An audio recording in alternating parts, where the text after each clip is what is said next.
What's up everyone and welcome to another Warframe video. It's been a while since I've done one of these, that's for sure. Recently we had the Luas Prey update and with it came a brand spanking new Warframe, the long awaited Werewolf Voruna. Obtaining her is fairly easy if not slightly grindy. Either rotation see rewards from the new game mode Conjunction Survival, or they can be bought from Yonta aboard the Zaraman. A little bit of bad luck protection built into a new grind, not gonna lie, pretty happy with that. So what can Voruna do when you get her? Let's go through a real TLDR of her abilities. It's important to start with her passive.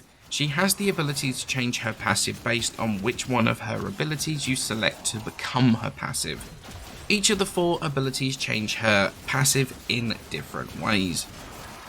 Shroud of Dinar is her one.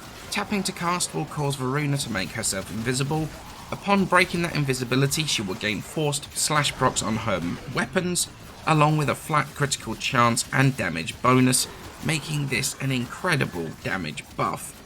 It's important to realise though that the forced slash procs only work if you're physically hitting the enemy, so unfortunately the ranged attack things from things like gunblades do not actually have those forced slash procs, which is kind of unfortunate. Holding though to cast this ability will make it her currently selected passive and will give Voruna increased movement speed, which includes both run speed and parkour velocity, making it so that Voruna can become incredibly stealthy and incredibly fast when needed. Fangs of Raksh, that's her second ability.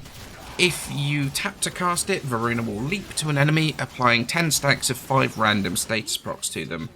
If the enemy with the status procs on them dies, it will spread all those procs on them to any enemy within a certain distance. Holding though to cast will make Fangs her active passive and will make her completely immune to status procs, which is honestly absolutely amazing. Her third ability is Lycanth's Hunt, which when tapped to cast will make it so that any enemy that dies will always drop a health orb if killed by a melee attack, or always drop an energy orb on a headshot kill.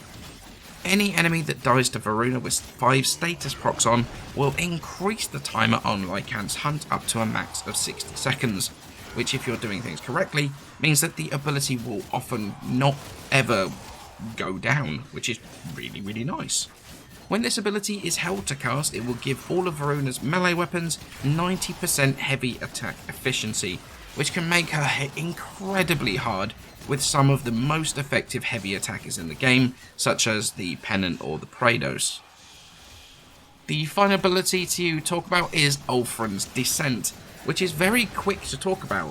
When tapped to cast, Voruna switches into a melee mode, preps 5 attacks to use on enemies around you. The attack does pure slash damage, and will increase in damage if you kill the enemy you pounce on. It also does double damage on enemies with at least 1 status proc on. It does have a slight AoE stagger to surrounding enemies, but not really anything to write home about. Holding to cast this ability will make it so that it becomes the active passive, and will make it so that when Voruna takes lethal damage, she will be healed up to max HP and shield. This effect can only happen once every 60 seconds. So now we know a bit about the abilities, let's quickly go over the modding and then we can talk playstyle, since the modding is going to be very much based around how we're going to be playing. We're going to be building high strength, high duration with a fair bit of survivability. We're really pushing and focusing on pushing the frame to be perfect for the higher level activities. Steel Path, the new Lure game modes and the Archon hunts. Standard triple umbral here though. Health conversion to work with the 3, adaptation and arcane guardian for survivability. Equilibrium is going to be our efficiency mod effectively. Blind rage and molt augmented for power strength, and narrow minded for duration. The shards on the frame really can be personal preference. I currently use 1 amber for cast speed, 2 ambers for health orb effectiveness to really boost the 3, and then 2 crimsons, 1 for strength, 1 for duration. But these could be blues for health or armor really. So what's the playstyle? Well, it's a melee focused build because let's be honest, this frame really is designed around melee, even if the 3 does have a little bit of gunplay promoted in there. First thing we're going to do is Helminth off the 4 for Nourish. This is going to give us a ton of viral on demand, both on hitting the enemy but also on enemies hitting us. The recent buff to Nourish really has made it a very viable option as a Helminthable ability now. Then we're going to work with our 1, 2, and 3 abilities. The second ability is purely for the passive status resistance, since that means we actually saved an all-important mod slot from not having to use Prime Sure-Footed for a change, which is actually really nice.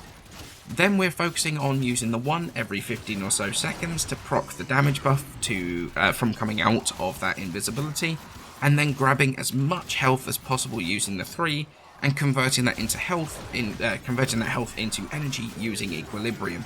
It's a really good sort of circular thing going on with all of our abilities feeding into each other. It's a very nice build to play. Now, I decided to ignore the heavy attack efficiency passive and the tap activation of the 2, and that does require some explanation, because while on paper it does look it looks amazing on paper, in practice I don't find it works too well at higher level. The status effect spread on the 2 only has a base spread range of 7 meters. Most of the good heavy attackers are 1 and 2 shotting up to a pretty high level, at more than that 7 meters. If you have a pennant that's fully modded, it can go up to about, I think it's something like 15. So often you do a lot of damage on the one target with lots of procs, especially if you start modding with like condition overload in mind. But everything else in the spread range kind of dies anyway, so it doesn't really have anything to spread to.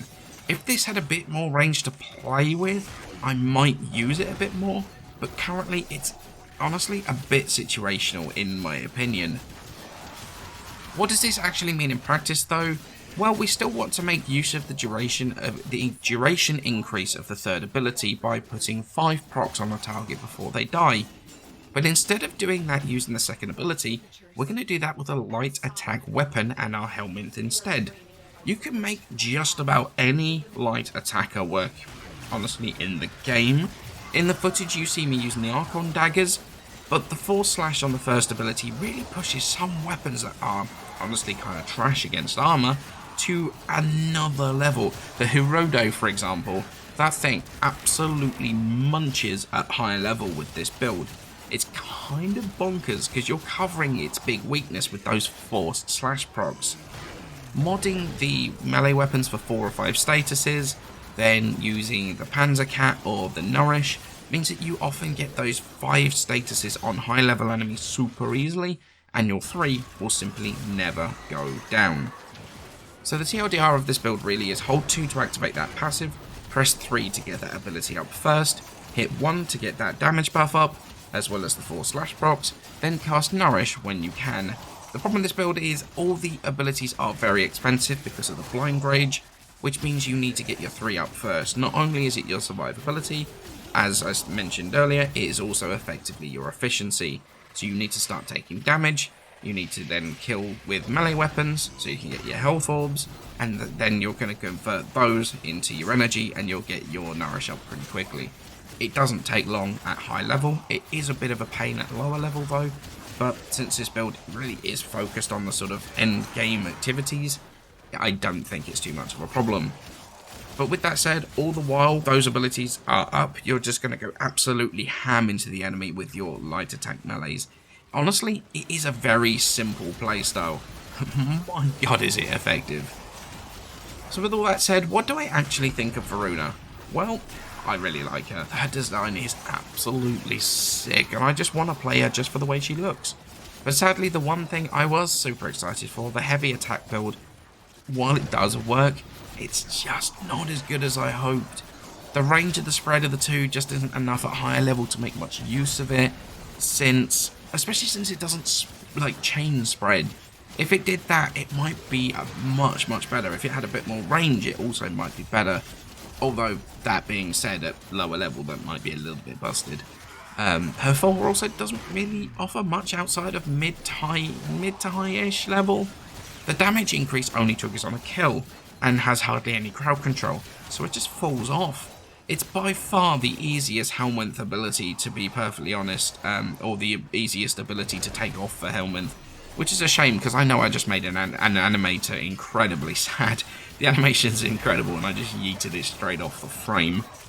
However, I am going to make a special mention here to a mid-level build which relies on max range, high strength, using raw, spamming the 2 to try and nuke rooms with damage status effects. It's a build that scales well damage-wise, but the survivability is super suspect and is highly dependent on RNG not giving you, well, nothing but non-damaging status effects. I did want to just mention that here though, in case someone says what about this build in the comments. But in general, I love the frame. It's honestly easy enough to play. Remembering the damage buff every 15 seconds is a little bit annoying, but it's less obnoxious to play than some of my builds. Cough, Undying Garuda, cough. But if you just want to turn brain off and go into blender mode, and have the survivability to back it up, Voruna is an incredible frame, one that I will be playing a lot, that's for sure. So I hope you enjoyed my rather delayed video. Please let me know if there are any frames which you think I should revisit after the Archon Shard updates. I'm really interested to know what you think has risen to the top. But for now, many thanks for watching, I hope you all have a wonderful day, and I shall catch you in the next video.